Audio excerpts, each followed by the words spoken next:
Hi guys, I'm Jennifer. And I'm Megan. And this week we want to talk about rates.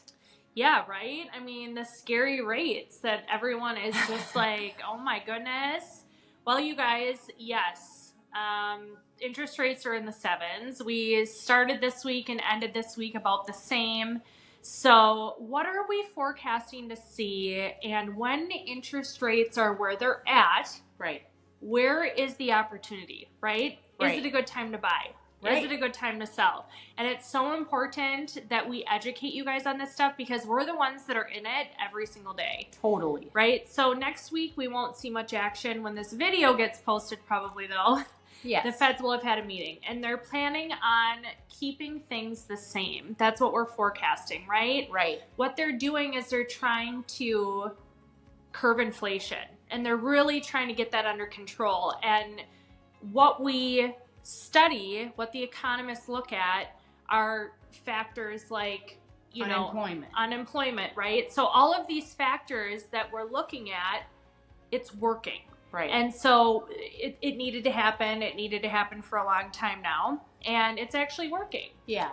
No, and even, we talk to our lenders typically on a daily, if not, every other day basis. And, a lot of the times we have clients that just went into a PA. It's like, well, let's wait until the end of September to lock because we know that they're not necessarily going to go up, right? But let's see if maybe they start kind of tinkering back down again. So that's reassuring. It's not like we're trying to lock in right now because there's this overwhelming fear that they're going to keep going up, right?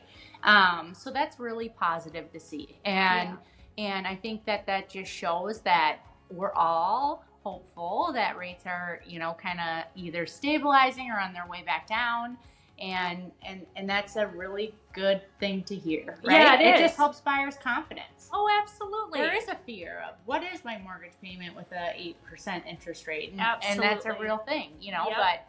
But everyone is hopeful. Economists are, all lenders are hopeful, I should say. Yeah. Economists are saying, things are going to stay the same for a while, but hopefully we're on our way back down. It's working. It's working. Right? What they needed the rates to do, it's working. So What are the opportunities when rates are at, when we say, oh, there's opportunities in real estate to buy right now?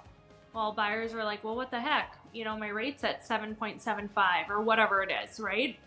The opportunity is not having as much buyer competition, you guys. And it's so impactful because what's going to happen next spring when it's spring market, which is always a little nutty, and rates do go down, right? Sales price has been continuing to increase because of the lack of inventory and the demand that's still there. So we're going to see probably a feeding frenzy come spring if rates do go down, and it's just going to drive up that sales price. So this is what we say. It's not a good time for everyone to buy. And so you need to look at your, independent situation. What do you need to move, right? And is what you're looking for available and on the market for you? Can we find it for you? Does it make sense for you to do that, right? Right. Because if we look at numbers next year, you guys, with where we're forecasted the sales price to increase, it's actually more affordable to buy at a little higher of an interest rate than it is to go in next year with a higher sales price. And then, of course, more buyer competition. Absolutely. So just Megan and I want to be your resource. So if you have questions, is it a good time for me right now? Like, this is my current situation. This is what we're looking at. Please don't hesitate to reach out. We are here to, be your real estate resource and answer any questions that you guys have. So absolutely. Thank you so much for joining us, and we will see you guys again soon. We'll see you soon. Thanks, guys.